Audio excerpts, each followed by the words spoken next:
నాకు ఇప్పుడు ఇష్టమైన డ్యాన్స్ మాస్టర్ రాజు సుందరం. ఎందుకంటే ఫ్రేమ్ టు ఫ్రేమ్ పెట్టేది రాజు సుందరం. ఓకే. ఒక డ్యాన్సర్ ప్రభుదేవ. సో నా డ్యాన్సులు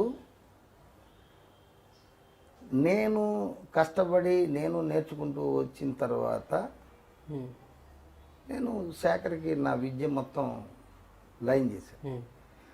అంటే నేను ఎందుకు అంటున్నాను అర్థం చేసుకోలేదు. నువ్వు అడిగేస్తానని నేను చెప్పేయడానికి నేను అంత జఫాగాని కాదు. అప్పుడు నా బిడ్డ మంచి మాస్టర్ అని నేను చెప్పేస్తే దానికి ఒక వాల్యూ ఉండదు. ఓకే మాస్టర్, దాని ఎక్స్ప్లెనేషన్. శేఖర్ని మంచి డ్యాన్స్ మాస్టర్ అవుతాం చూడాలి నిన్ను అని చెప్పిన రోజులు ఉన్నాయి. రాజు సుందరం ఉన్న అబ్జర్వేషన్ చేయరా అని కూడా నేను వాటితో చెప్పాను. ప్రభుదేవ పెద్ద ఫ్రేమ్లు పెట్టడు, అది ఎగరడం తప్ప. రాజు సుందరం పెడితే ఫ్రేమ్ నువ్వు ఇప్పటికీ చూడు, రాజు సుందరం ఉంది, ఖతర్నాక్ ఉంటాయి ఫ్రేమ్స్. అది ఫాలో అవరా అనేవాడిని. ఓకే. అది వాడు ఫాలో అవుతున్నాడా లేదా ఇంక మళ్ళీ తర్వాత మాటలు లేవు, అది మీకు అన్నీ తెలిసిందే. నాకెందుకో జానీ గారిని చూస్తే ఒకప్పుడు ఈడెవరో పిల్లనాయాలనుకున్నా. తర్వాత వాడు పెట్టే ఫ్రేమ్స్ అవ్వచ్చు, కెమెరామ్యాన్ అవ్వచ్చు. ఇప్పుడు ఒక్కడేనే కాదు, కెమెరామ్యానే ఫ్రేమ్ పెడతాడు. మాస్టరు ఇది కావాలంటే ఆయన ఇంకా అద్భుతంగా పెడతాడు. డైరెక్టర్ ఈజ్ బాస్, డైరెక్టర్ తర్వాత కెమెరామ్యాన్, కెమెరామ్యాన్ తర్వాత మిగతా ఎవడైనా గొట్టంగాడు. సో ఇక్కడ జానీ పెట్టే దాంట్లో కూడా కొన్ని సినిమా జానీ భలే చేసేటరా అంటాను. మొన్న నేను కింద ఒక 6 నెలల క్రితం కిందకి ఎదిగాను. మోయిన్ గాడు ఎదురుపడ్డాడు, వచ్చి కాళ్ళకి నమస్కారం చేశాడు. రే ఎరా బాగున్నావా అన్న. గురుగారు అప్పుడు కొంచెం కడుపు పట్టుకొని ఇట్లా ఉన్నా. ఏం గురుగారు ఏంటి ఇలా అయిపోయారన్న. రే బాగానే ఉంటాను రా, ఇప్పుడు కొంచెం హెల్త్ బాగాలేదురా. ఎక్కడికి వెళ్తున్నావురా? Johnny master rehearsal. రే ఈ సాంగ్ ఎవడరా చేసిందన్న? Johnny master. అసిస్టెంట్ ఎవరురా? నేనే అన్న. వాడక భలే చేశారురా, గుడ్, నా ఆశీర్వాదిస్తున్నాను అన్న. వాడిని అడిగానని చెప్పు. Okay master. అట్లా నాకు అవేం ఉండవు. కాకపోతే ఇప్పుడున్న మాస్టర్స్లో శేఖర్ మంచి ఫామ్లో ఉన్నాడు. అంత మాత్రం శేఖర్ పేరు చెప్పడం కాదు, ఎటు సాంగ్ ఎలా కంపోజ్ చేసుకుంటాను వస్తున్నారంటే జానీ కూడా నీట్గా చేసుకుంటా వస్తున్నారు. కాకపోతే శేఖర్లో లౌకికం ఉంది. ఎవడు ఏం తిట్టినా అది నా వల్ల కాదు, జానీ వల్ల కానీ అవ్వదు. వాడికి కూడా వాడు ఒప్పుకోడు. కొన్ని చోట్ల నవ్వుతూ ఉంటాడు. అసలు నవ్వడం ఏముండవు నాకు ఎప్పుడు ఏ కోణంలో వాడు వస్తున్నాడు ఆ కోణంలో బాణం వేసుకుంటూ వెళ్తూ ఉంటాను. సో అందువల్ల ఉన్నారు. మన గణేష్ కూడా గబ్బర్ సింగ్ ఎలా చేశాడు? గబ్బర్ సింగ్ స్వార్థం. శేఖర్ పై స్థాయి ఉండాలని ఒక స్వార్థం. ఓకే. అలా అని చెప్పి అందరిని తొక్కే వాళ్ళని మాత్రం నాకు స్వార్థం ఉంటుంది సుమా. అసలు మిమ్మల్ని అర్థం చేసుకోవడం చాలా కష్టం. అందుకే కదా నేను ఒక్కడనే ఒంటరిగా ఉన్నాను. సెకండ్ ఆర్జీవి అనుకోవచ్చు మళ్ళీ. వాడోడు జఫాగాడు. ఆర్జీవి రాకేష్ మాస్టర్ జఫా. ఇప్పుడు ఆర్జీవి గారు జఫా అంటున్నారా? నా దృష్టిలో జఫా. వాడికి నాకు ఒక చోట చిన్న క్లాష్ అయింది. అప్పటి నుండి జఫా అంటారు. రౌడీ సినిమాకి నన్ను పిలిపించి వాడు చెప్పు తీసుకొని ఇట్లా అంటున్నాడు. ఎలా అమ్మ అని నేను లెగిసి వచ్చాను. నన్ను డ్యాన్స్ మాస్టర్గా అడిగారు. వాడి పద్ధతులు నాకు నచ్చలే. ఏది వచ్చేసి అందువల్ల నన్ను సెకండ్ ఆర్జీవి నువ్వు ఎట్టంటావు? నా రాకేష్ మాస్టర్ రా, నాకు పేరు లేదా? రాకేష్ మాస్టర్ వాడి అబ్బాయి వాడి పేరు పెడతావు నాకు? అంటే ఆలోచన విధానం మాస్టర్ అంటుంది. అరే బాబు మాస్టర్, వాడిని నేను ఎప్పుడు అనుకరించలే. వాడి సినిమా ఇష్టం, వాడంటే ఇష్టం, అంతవరకే. వాళ్ళలాగా నేను అమ్మాయిలతో తిరగలేదే. ఇప్పుడు యూనియన్ ఉంది కదా, యూనియన్ కార్డ్ పెట్టుకొని ఏదైనా సీరియల్ కానీ ఒక యాక్టింగ్ మూవీకి కానీ వెళ్తే ఏమైనా పాసిబిలిటీ ఇస్తారంటారా, ఛాన్సెస్ అని? ఎవరివ్వరు, టాలెంట్ లేనిదే ఎవరివ్వరు. యూనియన్ అనేది ఒక సేఫ్టీ, సెక్యూరిటీ లాంటిది.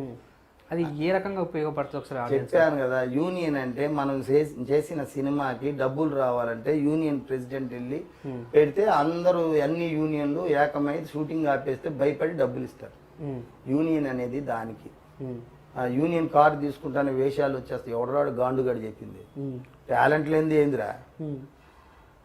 అంటే కొంతమంది చెప్పారు అందుకే. ఆ గాండు గాడిన నా దగ్గర పట్టుకురా. యూనియన్ కార్డు తీసుకోవాలంటే దీంట్లో సర్టిఫికేట్ పొంది ఉండాలి. ఆర్టిస్ట్గా కానీ, డ్యాన్సర్గా కానీ, డ్యాన్స్ మాస్టర్గా కానీ, ఫైటర్గా కానీ, ఫైట్ మాస్టర్గా కానీ, మేకప్ మ్యాన్గా కానీ, ఇవన్నిటి పరిపూర్ణతగా నేర్చుకున్నప్పుడు యూనియన్ కార్డు తీసుకోవాలి. బైపీసీ గ్రూప్ చేసిన తర్వాతనే డాక్టర్ అవుతారు. డాక్టర్ అయిన తర్వాత క్లినిక్ పెట్టాలి. అది ఏం లేదు, క్లినిక్ పెట్టేసి అలా జఫాగాలు చాలా మంది ఉన్నారు. ఆ జఫాగాలకి తెలుపు వద్దురా బాబు, యూనియన్ కార్డులు తీసుకొని టాలెంట్ ఉన్నప్పుడు యూనియన్ కార్డు. నేను నా దగ్గర డ్యాన్స్ వచ్చినోడికే కార్డు ఇస్తున్నా. డ్యాన్స్ రాని వాడికి ఫస్ట్ లో స్టార్టింగ్ నుంచి మన దేవుడు ఉంటాడు కనుక కార్డు ఇచ్చి నేర్పుతాను. ఎందుకు నేర్పుతానంటే వాడికి రిథమింగ్ వచ్చు. అప్పుడేం చేయాలి, కార్డు ఇచ్చి నేర్పుకుంటూ అప్పుడు సినిమాలోకి తీసుకెళ్తాం. సో ఈ ఎస్ఆర్కే ఎంటర్టైన్మెంట్స్ సంస్థ ఉంది కదా, మీరు అటు వెళ్తున్నాను ఇటు వెళ్తున్నాను అసలు క్లారిటీ లేకుండా ఉంది. ఫస్ట్ ఆఫ్ ఆల్ దాన్ని ఎవరు లీడ్ చేస్తారు అండ్ ఫ్యామిలీని ఎలా చూసుకుంటారు ఫస్ట్ ఆఫ్ ఆల్? అరే మాస్టర్, ఎవడు సంకలోడు నాలుపుతాడు రా. మీ నాన్న చనిపోయాడు అనుకో, నువ్వు బతకవా? బతుకుతా మాస్టర్. అంతే. దీనికి పెద్ద ఆర్గ్యుమెంట్లు, దీనికి ఒక డిస్కషను. నేను పోతే నా ఆస్తి ఉంది, నాకు బొచ్చే ఉంది, ఏమీ లేదు ఇక్కడ. దీనికి ఒక ప్లాన్ ఉన్నదిరా. నాకు ప్లానే ఉండదు. ఎస్ఆర్కే ఎంటర్టైన్మెంట్స్ నేను చనిపోయిన తర్వాత చరణ్కి వెళ్తుంది, అది అందరికీ తెలిసింది. చరణ్ నడిపితే డబ్బులు వస్తాయి, నడపలేదు అనుకో బొక్కబార్లు పడతాయి. నడిపాడు అనుకో 50% ప్రజలకు ఇవ్వాలి. ఇది నగ్న సత్యం. ఓకే. వాడు చేయలేదనుకో ట్రస్ట్కి ఇచ్చేవాళ్ళంటారు, వాళ్ళు నడుపుకుంటారు. ట్రస్ట్ కూడా నడపలేదనుకో ఏముంది బొంగు. ఎన్టీ రామారావుకే దిక్కు దివానం లేదు. ఆయన సేవ, ఆయన ఏది సమాధికే దిక్కు దివానం ప్రభుత్వం తప్ప, బంధువులు ఎప్పుడో సంవత్సరానికి ఒకసారి వెళ్తాడు. ఎన్టీ రామారావు గారు వాళ్ళ పుట్టిన ఇంటికే ఎలా ఉందో ఇప్పుడు వెళ్ళి చూస్తున్నాను నేను ఎవడరా ఆఫ్టర్ ఆల్ చెప్పగాని. అందువల్ల దీని గురించి నో ఆర్గ్యుమెంట్స్ అవసరం లేదు. కానీ ఏం మాట్లాడినా చాలా చాలా వేస్ట్గా ఉంటాయి. ఓకే.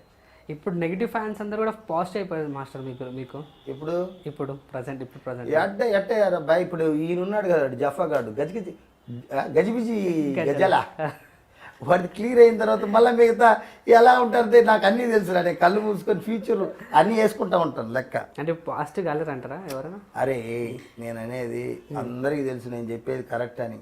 అవును మాస్టర్. వాళ్ళకి ఉబ్బసం, దగ్గు, కక్కు అన్నీ వస్తూ ఉంటాయి. సో అల్టిమేట్గా నెక్స్ట్ లెవెల్ మీరు ఎట్లా వెళ్తారో అని చెప్పేసి అని మనస్ఫూర్తిగా కోరుకున్నాం మాస్టర్. ఒక లెవెల్లో ఉండాలని. ఒక లెవెల్ అంటే ఇప్పుడు లెవెల్లో లేనా? అంటే లెవెల్లో అంటే చడ్డీ తీసి ప్యాంట్ వేసుకోవాలి అలా ఏం లేదు. ఒక పని చెయ్యి మాస్టర్, ఖద్దర్ జుబ్బా, ఖద్దర్ కుర్తా, కిరికిరి చెప్పులు, నెత్తిన రంగు, మీసాలకి రంగు, గడ్డానికి రంగు. ఇక మీదట అందరికీ అవును మాస్టర్. రాజకీయానికి వచ్చేం కాదు రాజకీయం. నేను ప్రజలకు సేవ చేసుకుంటా. చెప్పాను కదా, అన్నదాత సుఖీభవం అన్నట్టు. అన్నదాతలు నా దేవుళ్ళు, ఓకే, జవాన్లు నా దేవుళ్ళు. వాళ్ళ దగ్గరికి వెళ్తాను, నా పని నేను చేసుకుంటా, ఒంటరిగా తిరుగుతూ ఉంటా. నేను రాజకీయాలు బొంగు పోసాను, నాకేముంది. రాజకీయాలకు అసలు వెళ్ళరు, నాకు అవసరం లేదు. ఒకవేళ వచ్చినా వెళ్ళరు. నేను వెళ్ళను రా బాబు. అరే ఆ రొచ్చులోకి నాకు ఎందుకురా, చక్కగా నా పని నేను చేసుకుంటాను.